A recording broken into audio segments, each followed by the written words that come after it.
মৰমৰ ছাত্ৰ-ছাত্ৰীসকল স্বাগতম জনাইছোঁ আমাৰ এমআৰ কোচিং একাডেমি ইউটিউব চেনেললৈ। মই লৈ আহিছোঁ আজি তোমালোকৰ কাৰণে নতুন এটা ভিডিঅ' ক্লাছ 10 জেনেৰেল সায়েন্সৰ লেসন নম্বৰ 2 এচিড ক্ষাৰ আৰু লৱণৰ পাঠভিত্তিক অনুশীলনী প্ৰশ্নোত্তৰলৈ। পাঠভিত্তিক প্ৰশ্নোত্তৰখিনি আমি দি দিছোঁ তোমালোকক আমাৰ ভিডিঅ'ত ইয়াৰ আগৰ ক্লাছত ইয়াৰ আগৰ ভিডিঅ'ত দি দিয়া আছে। এতিয়া আমি আজি আলোচনা কৰিম পাঠভিত্তিক অনুশীলনী প্ৰশ্নোত্তৰ। প্ৰথম প্ৰশ্নটো আমি কি কৰিছোঁ কুৱেশ্যন নম্বৰ 4 লৈকে স্কিপ ৰাখি থৈছোঁ, স্কিপ কৰিছোঁ। কুৱেশ্যন নম্বৰ 5ৰ পৰা আমি আলোচনা কৰিম, কিয়নো সেইখিনি আমাৰ অপশ্যন টাইপৰ হয় আৰু অপশ্যন টাইপৰ বিষয়ে আমি কি কৰিম এক্সট্ৰাকৈ ক্লাছ কৰিম। তাৰপিছত প্ৰশ্নটো কুৱেশ্যন নম্বৰ 5 কি কৈছে, সংগঠিত বিক্ৰিয়াৰ বাবে শব্দ সমীকৰণ আৰু সন্তুলিত সমীকৰণ লিখা।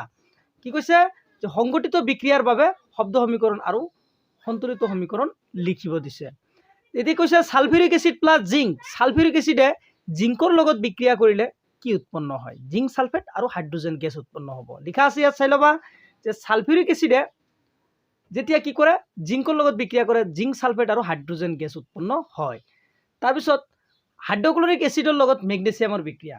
এতিয়া হাইড্ৰক্লৰিক এসিডৰ লগত মেগনেছিয়াম বিক্ৰিয়া, মেগনেছিয়ামে কি কৰিব হাইড্ৰোজেনক অপহৰণ কৰি দিব, অপহৰণ কৰি কিনে মেগনেছিয়াম ক্লৰাইড উৎপন্ন কৰিব।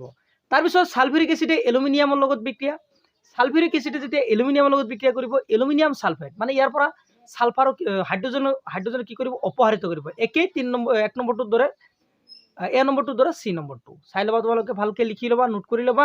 Hydrochloric acid plus iron, hydrochloric এসিডৰ লগত যেতিয়া আইৰণে বিক্ৰিয়া কৰিব আইৰণ মানে এফে কি কৰিব ফেৰিকে কি কৰিব হাইড্ৰোজেনক অপহৰিত কৰি দিব আৰু ফেৰিক ক্লৰাইড উৎপন্ন হ'ব।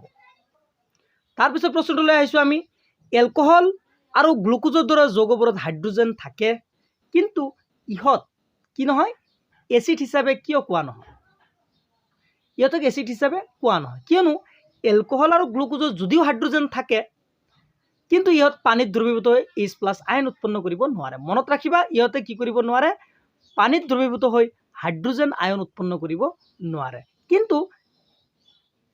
কিন্তু কি হয় ইহঁতক এচিড হিচাপে নোকোৱাৰ কাৰণ এইটোৱেই, ইহঁতে পানীত দ্ৰৱীভূত হৈ H+ আয়ন উৎপন্ন কৰিব নোৱাৰে। এতিয়া প্ৰমাণ হিচাপত চাম, আমি প্ৰমাণ কৰিব দিছে। প্ৰমাণৰ বাবে প্ৰয়োজনীয় সঁজুলি আমি বনাই লৈছোঁ। এইফালে সঁজুলিটো চাই ল'বা, আমি বাল্ব তাৰপিছত বিকাৰ এটা লৈছোঁ, এলকহল আৰু গ্লুকোজ মাজত দিছোঁ, তাৰপিছত আমি কি কৰিছোঁ পানী দি দিছোঁ আমি, তাৰপিছত আমি ইয়াক এটা বেটাৰীৰ সহায়ত আমি বাল্ব এটা দি দিছোঁ, দিয়াৰ পিছত ছুইচ এটা ৰাখিছোঁ, তাৰ সহায়ত সম্পূৰ্ণ এটা বৰ্তনী তৈয়াৰ কৰি লৈছোঁ। যেতিয়া আমি ছুইচ দিছোঁ দিয়াৰ পিছত দেখা পাইছোঁ যে কি কৰা নাই বাল্বটো জ্বলা নাই। মানে ইয়াৰ পৰা আমি কি গম পাম যে এইটো যিটো দ্ৰৱ আছে দ্ৰৱৰ মাজেৰে আমাৰ কি যাব পৰা নাই বিদ্যুৎ পাৰ হৈ যাব পৰা নাই। আৰু যাব কেনেকৈ, ইয়াৰ মাজত কোনো ধৰণৰ আয়নে নাই। এতিয়া এইখিনি তোমালোকে চাই ল'বা। তাৰপিছত পাতিত পানীয়ে বিদ্যুৎ সৰবৰাহ নকৰে কিন্তু বৰষুণৰ পানীয়ে কৰে, কাৰণ একেই এনচাৰ হয়। পাতিত পানী মানে বিশুদ্ধ পানী, মনত ৰাখিবা পাতিত পানী মানে বিশুদ্ধ পানী, আৰু বিশুদ্ধ পানীত কোনো ধৰণৰ আয়ন নাথাকে, যাৰ কাৰণে তাৰ মাজেৰে বিদ্যুৎ পাৰে হ'ব নোৱাৰে। কিন্তু বৰষুণৰ পানীত হ'ব পাৰে এচিডিক নাইবা কি হ'ব ক্ষাৰকীয়, দুটাৰ পৰা এটা হ'ব। কিন্তু আমি জানো বৰষুণৰ পানী কি হয় এচিডিক হয়। এচিডিক মানে তাত কি আছে H+ আয়ন আছে। ধুনীয়াকৈ ইয়াত এনচাৰটো লিখি দিছোঁ, তোমালোকে নোট কৰি ল'বা, লিখি ল'বা। তাৰপিছত পানীৰ অনুপস্থিতিত এচিডে এচিড ধৰ্ম প্ৰদৰ্শন নকৰে কিয়, পানীৰ অনুপস্থিতিত এচিডে এচিড ধৰ্ম প্ৰদৰ্শন নকৰে কিয় চাই ল'বা যে পানীৰ অনুপস্থিতিত এচিডে H+ আয়নে মুক্ত কৰিব নোৱাৰে। কি কৰিব নোৱাৰে H+ আয়ন ইহঁতে মুক্ত কৰিব নোৱাৰে।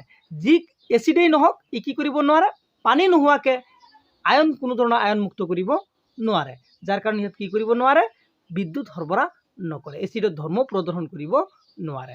তাৰপিছত আমি চাই ল'ম, আমাক দিয়া আছিল 5টা দ্ৰৱ ABCD আৰু E। সাৰ্বজনীন সূচকেৰে পৰীক্ষা কৰাত pHৰ মানখিনি আমি এইখিনি পাইছোঁ, যেনেকৈ এৰ মান পাইছোঁ 4, বিৰ মান পাইছোঁ 1, চিৰ মান পাইছোঁ 11, ডিৰ মান পাইছোঁ 7 আৰু ইৰ মানটো কিমান পাইছোঁ এই চাই ল'ব তোমালোকে 9। এতিয়া ইয়াৰ পৰা কৈছোঁ কোনটো প্ৰচমন। আমি জানো যে pH স্কেল এটাত কি থাকে 1ৰ পৰা 14লৈ মান থাকে, আৰু যদি মানটো 7 হয় তেতিয়াহ'লে তাক কি বুলি কোৱা হ'ব প্ৰচমন। এতিয়া প্ৰচমন কোনটো হ'ব ডি, ডিৰ মানটো কিমান আমি ইয়াৰ পৰা দেখা পাম ডিৰ মানটো হৈছে 7, যাৰ কাৰণে কি হয় ইয়াৰ pHৰ মান 7 হোৱাৰ কাৰণে ইহঁত কি হয় প্ৰচমিত হয়। তাৰপিছত তীব্ৰ আমলিক কোনটো হ'ব, যে আমি এইটো মন কৰিবা তোমালোকে, আমি এইটো জানো যেতিয়া 7ৰ পৰা মানখিনি তললৈ আহে, কোনো এটা দ্ৰৱৰ মান যদি 7ৰ ডাউনত আহে তেতিয়াহ'লে আমি ইয়াক কি বুলি ক'ম, ইয়াৰ pHৰ মান কমি আছে আৰু মানে ইয়াৰ এচিডিক গুণটো বাঢ়ি আছে। আৰু এচিডিক গুণ বাঢ়া মানে আমি কি গম পাওঁ, ইয়াৰ কি হয় H+ আয়নৰ গাঢ়তা বাঢ়ি যায়, আৰু যদি 7তকৈ বাঢ়ি যায় তেতিয়াহ'লে H+ আয়নৰ গাঢ়তা কমি যায়। ইয়াৰ পৰা এই এনচাৰখিনি দিয়া হৈছে, তোমালোকে লিখি ল'বা আৰু মোৰ কথাটো বুজিবলৈ চেষ্টা কৰিবা। তাৰপিছত পৰীক্ষা নল A, B আৰু A, Bত সমান দৈৰ্ঘ্যক মেগনেছিয়ামৰ ফিতা লোৱা হৈছে। কি কৰা হৈছে, পৰীক্ষা নল A আৰু Bত সমান দৈৰ্ঘ্যক মেগনেছিয়ামৰ ফিতা এডাল লোৱা হৈছে, আৰু পৰীক্ষা নল Aত হাইড্ৰক্লৰিক এচিড আৰু Bত কি দিয়া হৈছে, এচিডিক এচিড দিয়া হৈছে। লাষ্টৰ প্ৰশ্নত কি কৈছে, এচিড দুটাৰ গাঢ়তা একে আৰু একে পৰিমাণে লোৱা হৈছে, কোনটো পৰীক্ষা নল বেছি পৰিমাণে বুৰবুৰণি ওলাব আৰু কিয়। এতিয়া কৈছে যে আমাৰ এ এটা পৰীক্ষা নল, তাত আমাক কি দিয়া হৈছে, হাইড্ৰক্লৰিক এচিড, আৰু Bত দিয়া হৈছে আমাৰ এটা বিকাৰত কি লোৱা হৈছে, এচিডিক এচিড। এতিয়া ইয়াত আমাৰ সমান দৈৰ্ঘ্যৰ একে সমান দৈৰ্ঘ্য কি দিয়া হৈছে, ইয়াত মেগনেছিয়ামৰ ফিতা দিয়া হৈছে। এতিয়া কৈছোঁ কোনটোত বেছিকৈ বুৰবুৰণি সৃষ্টি হ'ব, হাইড্ৰক্লৰিক এচিডত হাইড্ৰক্লৰিক এচিড এচিডিক এচিডৰ তুলনাত কি হয়, অতি তীব্ৰ হয়।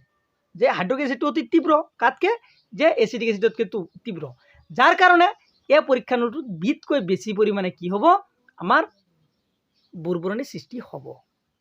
তাৰপিছত তোমালোকে চাই আছা যে কুৱেশ্যন নম্বৰ 11, কেঁচা গাখীৰৰ pHৰ মান 6, ই দৈত পৰিণত হ'লে pHৰ মান সলনি হ'বনে, ব্যাখ্যা কৰা। নিশ্চয় হ'ব, যে বেক্টেৰিয়াৰ ক্ৰিয়াৰ ফলত গাখীৰ দৈত পৰিণত হয়, এইটো আমি জানো যে বেক্টেৰিয়া তাৰ ওপৰত ক্ৰিয়া কৰাৰ ফলত আমাৰ কি হয়, দৈত পৰিণত হয়, গাখীৰ দৈত পৰিণত হয়। যে লেক্টিক এচিড উৎপন্ন কৰিব, দৈত যেতিয়া গাখীৰটো দৈত পৰিণত হ'ব তাত কি থাকিব, লেক্টিক এচিড উৎপন্ন হ'ব। এতিয়া দৈত লেক্টিক এচিডৰ উপস্থিতিয়ে ইয়াৰ pHৰ মান কি কৰিব, 6ৰ তললৈ পৰিণত কৰিব। বাছ, তাৰপিছত এজন গোৱালে কেঁচা গাখীৰৰ সামান্য পৰিমাণে বেকিং ছ'ডা যোগ কৰে, কিয় যোগ কৰে, আমি চাই লওঁ যে বেকিং ছ'ডা যোগ কৰাৰ কাৰণটো কি। যে বেকিং ছ'ডা যোগ কৰিলে কি হয়, যে বেকিং ছ'ডা যেতিয়া আমি যোগ কৰোঁ তেতিয়া কি হয়, আমাৰ গাখীৰটো ক্ষাৰকীয় অৱস্থালৈ পৰিণত হয়। ই আৰু কি হ'ব নোৱাৰে, ইয়াৰ pHৰ মান 7তকৈ বেছিকৈ কমিব নোৱাৰে, আৰু ই দৈত পৰিণত হ'ব নোৱাৰে। এনচাৰটো তোমালোকে লিখি ল'বা, ইয়াত ধুনীয়াকৈ এনচাৰখিনি দিয়া আছে। তাৰপিছত প্ৰশ্ন কৰিছে, প্লাষ্টাৰ অফ পেৰিছক কিয় জলীয় বাষ্প সোমাব নোৱাৰা পাত্ৰত থ'ব লাগে। যে প্লাষ্টাৰ অফ পেৰিছ যিটো আছে, আমি ইয়াক জলীয় বাষ্প য'ত সোমাব নোৱাৰে তাত আমি ৰাখি থওঁ, কিয়, তাত ৰাখি থোৱাৰ কাৰণ কি, তাত ৰাখি থোৱাৰ কাৰণ হৈছে যে প্লাষ্টাৰ অফ পেৰিছ যেতিয়া কি হ'ব, জলীয় বাষ্পৰ লগত মিক্স হ'ব, ই কি হ'ব, প্লাষ্টাৰ অফ পেৰিছ পানীৰ লগত মিহলি হোৱাৰ লগে লগে জিপচামলৈ ৰূপান্তৰিত হ'ব, যিটোৰ বেছি আৰু কঠিন হয়, যিটো কি হয়,